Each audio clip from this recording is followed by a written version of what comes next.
Hello there. Last night we saw hordes of pro-Pali Muslim activists and their helpers roaming freely along the streets of Birmingham hunting for Jews, while Jewish counter-protesters were herded into cages as if it was 1930s Germany all over again.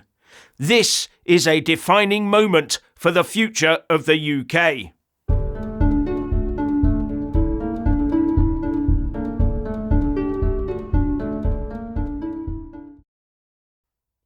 Last night exposed the reality of where power lies within the UK. The silenced majority has no say, and those that do put their heads above the parapet risk attracting the ire of a state hell-bent on destroying what is left of this once proud country. And this is totally backed up by a study that has been running since 2020. Just listen to this. This study, managed by King's College London and the pollster Ipsos, shows a rapid decline in the numbers of those who profess to being proud of the UK nation, and an associated sharp rise in the number of those who want to see the country reverse culturally into the past. Growing numbers say the nation feels divided and they would like the country to return to how it used to be, says KCL. And it points to 67% of people saying that the nation is divided by culture wars. That figure had already been 46% at the start of the study in 2020 and had grown to 54% by 2023. What will it be in 2030, one wonders? And do our politicians care? And do we, the people, care enough to do something about it? Now, a very quick interjection. Most of you watching right now aren't subscribed, so here's what you need to do after liking this video. Press the subscribe button, then hit the little bell and select all, and ensure your YouTube app is set to accept notifications. That way you'll get every single video the moment we release it, and if you don't, you're gonna miss out. Now, KCL goes on to say on its website, the findings come in a new study carried out by the Policy Institute at King's College London and Ipsos as part of a research programme that began in 2020, and also reveal a country increasingly nostalgic for the past and uneasy about the pace of cultural change, with tensions rising around immigration. And the numbers here are changing as fast as the UK cultural landscape is changing. Half, 50% of the public today say the culture in the UK is changing too fast, compared with 35% 5 years ago, and half, 48%, also say they would like their country to be the way it used to be, up from 28% in 2020, with this nostalgia rising among both young and old.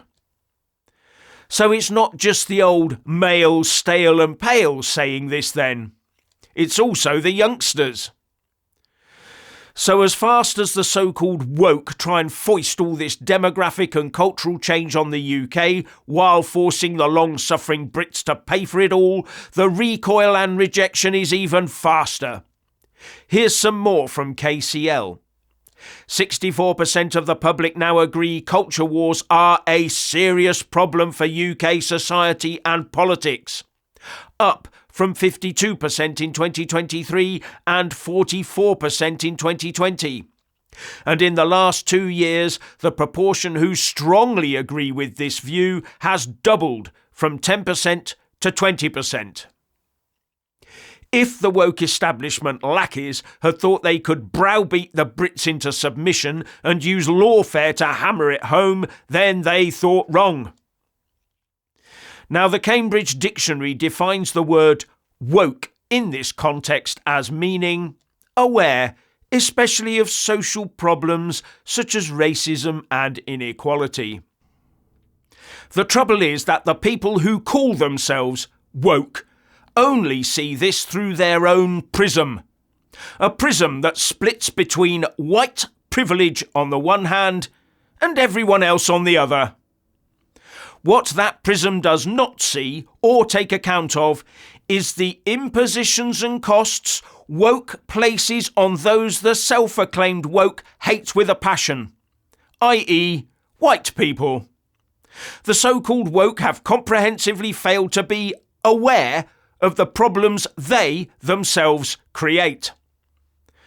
Although some might argue they know full well what they're doing and want to accelerate the nation into a period of excessive internal strife. Anyway, I would argue that right now it is those who recognise the growing anti-white racism raging in this country who are the truly woke. Actually, no, they are just the common sense-filled realists, and that's the real truth. And along with all this comes the inevitable decline in pride for our nation, with only 46% of people saying they are proud of their nation today. Now, the so-called woke will never feel pride in the nation because of its history of slavery and colonialism. So as a result, they want to topple the whole UK. But their efforts so far have started to erode the nation to the point that those who used to treasure their country and feel pride in its many accomplishments no longer feel that pride as they see it being washed around the U-bend. No wonder a fast-growing number of people want to return to the past. And that is the massive positive in all of this. A growing number of people want to see the cultural clock wound back, and those who consider themselves as anti-woke outnumbering those who consider themselves as woke by 43% to 19%.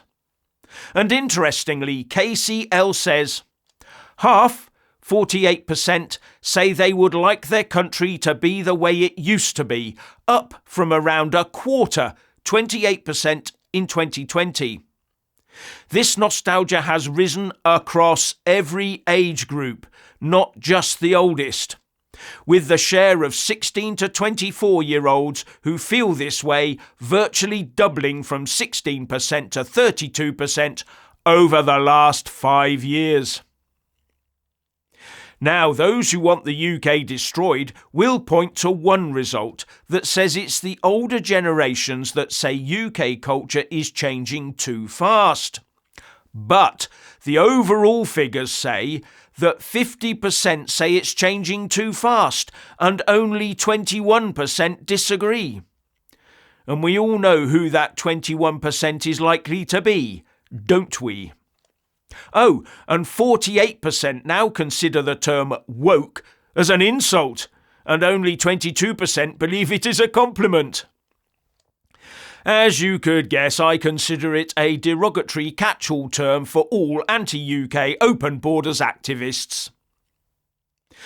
Now, the director of the Policy Institute at KCL said, "This latest study shows a frightening increase in the sense of national division and decline in the UK in just a few years. We've seen steep rises in the beliefs that the UK is divided, that culture wars are real, and that things were better in the past. 2/3 think the UK is now divided by culture wars, up from 46% 5 years ago. Half now say we're changing too fast and would like the country to be the way it used to be, both up from around 1/3 in 2020. That was Professor Bobby Duffy. But are our politicians listening? Do they want to listen? Or will it, in the end, be on the growing number of us that are exasperated with these woke changes to our society who will have to take action into our own hands? Finally, please like, subscribe and comment below, and a big shout out to our channel membership and Patreon supporters, and thank you for watching.